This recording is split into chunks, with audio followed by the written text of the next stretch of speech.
Graça e paz, queridos irmãos, esse é o canal Discipulando pela Bíblia. Eu sou o pastor Bruno Pinho e estou aqui mais uma vez com muita honra, prazer, alegria e satisfação de poder compartilhar uma porção da palavra de Deus ao seu coração. Meus queridos irmãos, se você está chegando aqui pela primeira vez, seja muito bem-vindo.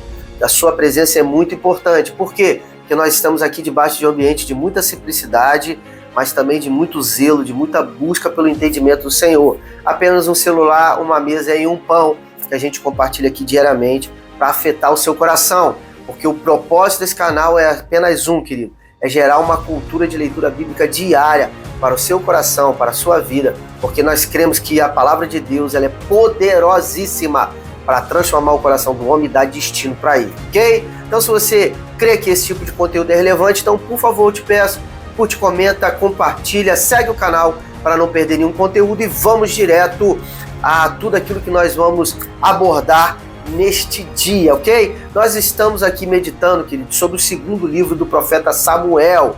Sim, e hoje a porção é composta de 3 capítulos. Capítulos 20, 21, 22. Temos muitas chaves espirituais para que a gente possa estar aqui dissecando, discernindo e meditando. Então vamos juntos para não perder nenhum tipo de conteúdo. Vamos direto aqui ao capítulo 20. Hoje vamos explorar um trecho que demonstra, queridos, como o reinado de Davi ainda enfrentava muitas ameaças, mesmo após a cessar a rebelião de Absalão, que foi morto, né? E aquela rebelião cessou.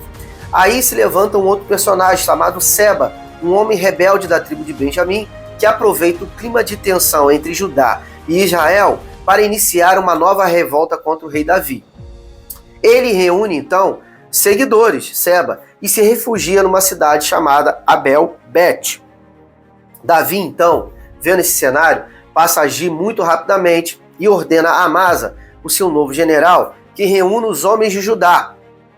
Porém, Amasa acaba demorando e não cumprindo aquilo que o rei deu, acho que um prazo de 3 dias, e Amasa passa o prazo e Amasa não cumpre aquilo que foi pedido pelo rei.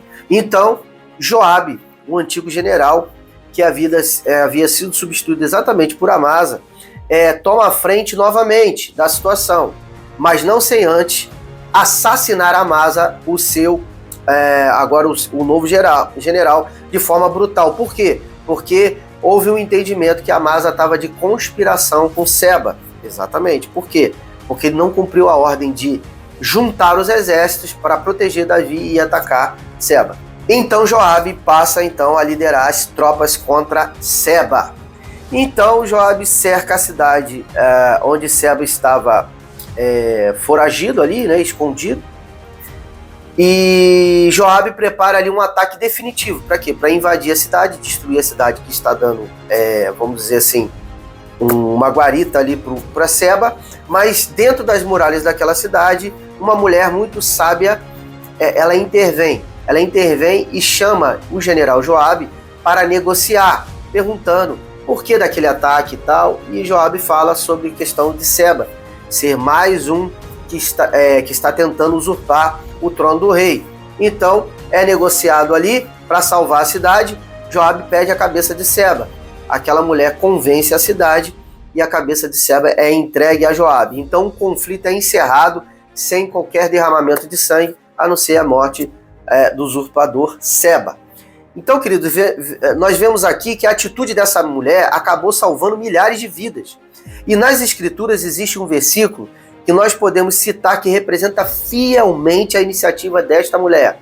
Sim, essa palavra está localizada em Eclesiastes, capítulo 9, versículo 18, diz assim a palavra de Deus: melhor é a sabedoria do que as armas de guerra. Uau! Isso representa tudo aquilo que aquela mulher fez. Esse capítulo, ele nos ensinou, queridos, que muitas vezes uma palavra sábia pode evitar muitas tragédias. Que Deus, queridos, nos dê, então, discernimento, coragem e principalmente iniciativa. Foi o que aquela mulher teve. Aquela cidade tinha milhares de pessoas. Só que ninguém se levantou para tentar resolver a situação. Mas aquela mulher teve o quê? Iniciativa. Que o Senhor nos dê iniciativa para sermos pacificadores em tempos de crise, ok? Encerramos aqui a porção do capítulo 20 e, na sequência, veremos como o passado pode influenciar o presente na porção do próximo capítulo, capítulo 21. O capítulo começa com uma grande fome sobre Israel, uma fome que já durava cerca de 3 anos. Davi então passa a buscar ao Senhor para entender, compreender qual era o motivo de dias tão difíceis sobre a terra de Israel. E ele descobre que a causa para aquela fome, a causa para aquela dificuldade estava relacionada diretamente a uma dívida de sangue. Mas que dívida de sangue? A dívida de sangue gerada por Saul, que havia massacrado os gibeonitas, quebrando um antigo juramento feito por Israel. Aquele juramento, queridos, lá no livro de Juízes, quando Josué atravessa o Jordão, e aí os gibeonitas e outros povos muito apavorados, eles se vestem de forma maltrapilho, vêm pelo deserto dizendo que vêm de uma terra distante e vêm adorar ao Senhor e também reverenciar Israel, né? E ali fazem uma aliança, só que aí descobre que eles eram de um povo ali próximo. Então, a partir daquela aliança, mesmo enfurecido, Israel teve que cumprir essa aliança de não dizimar os gibeonitas. Só que Saul descumpre isso e praticamente extermina os gibeonitas, né? Então foi um massacre. E aqui o Senhor está falando que a quebra dessa aliança, por isso que quebra de aliança, queridos, é uma coisa muito séria. Nós precisamos preservar as nossas alianças. Então, para reparar essa injustiça, os gibeonitas acabam pedindo 7 descendentes de Saul para que eles sejam entregues em suas mãos. Davi, ouvindo esse pedido, e atende aos gibeonitas, poupando apenas Mefibosete, filho de Jonatas. Por quê? Por causa da aliança de amizade estabelecida entre Davi e Jonatas. A fome, então, é cessada sobre a terra. E na sequência desse capítulo, queridos, o capítulo ele relata feitos de guerra, sim, destacando como Davi e seus homens derrotaram gigantes filisteus. Sim, outros gigantes filisteus. Golias já estava no passado, mas agora se levantaram outros gigantes. Entre eles, a Bíblia destaca Isbi-Benob, que além de um forte guerreiro, um homem de grande estatura, a Bíblia relata curiosamente que ele tinha 6 dedos em cada uma das suas mãos e 6 dedos em cada um dos seus pés. Olha que coisa curiosa. O que sugere um tipo de homem, vamos dizer assim, modificado. O que na cultura de hoje, vamos dizer assim, na cultura pop, chama esse homem modificado de uma espécie de homem mutante. Olha que coisa interessante que a palavra de Deus relata. Outro detalhe é que mesmo já avançado de dias e envelhecido, Davi ainda inspirava coragem e honra entre os seus soldados. E indo já para o final desse capítulo, eu gostaria de dizer, queridos, que essa porção, ela nos lembra que Deus é justo e fiel em cumprir alianças. E também nos inspira a sermos leais com as nossas alianças, assim como Davi também permaneceu fiel com a sua aliança com Jonatas. E por isso acabou poupando a vida de Mefibosete. E já no próximo capítulo encontraremos um dos cânticos mais belos de Davi, um hino de gratidão ao Senhor pelas vitórias e livramentos alcançados. Simplesmente imperdível. Voltamos já! E para o último capítulo da porção de hoje, eu quero começar declarando para vocês uma curiosidade. Sim, por quê? Porque o capítulo 22 de 2 Samuel é praticamente idêntico a Salmos 18, ok? Então fica um exercício para você, pega Salmos 18, pega 2 Samuel 22 e faça uma comparação, você vai ver que está se referindo praticamente à mesma situação e o mesmo cântico. E dando sequência aqui, queridos, para a gente encerrar, Davi entoou então um louvor poderoso ao Deus que o livrou de todos os seus inimigos, inclusive das mãos do próprio Saul, que não era um inimigo estrangeiro, mas foi alguém que perseguiu por muitos anos a vida de Davi. Ele começa dizendo: o Senhor é a minha rocha, a minha fortaleza e o meu libertador.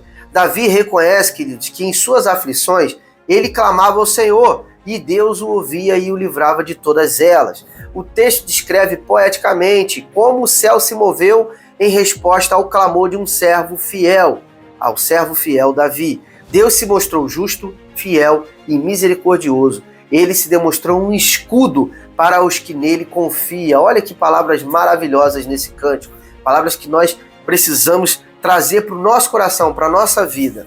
Ele exalta também a força que vem do Senhor para vencer cada uma das suas batalhas. Ele escalou as muralhas, ele derrotou exércitos. Davi termina esse cântico reconhecendo que é Deus quem dá as vitórias e estabelece o rei sobre todos os povos.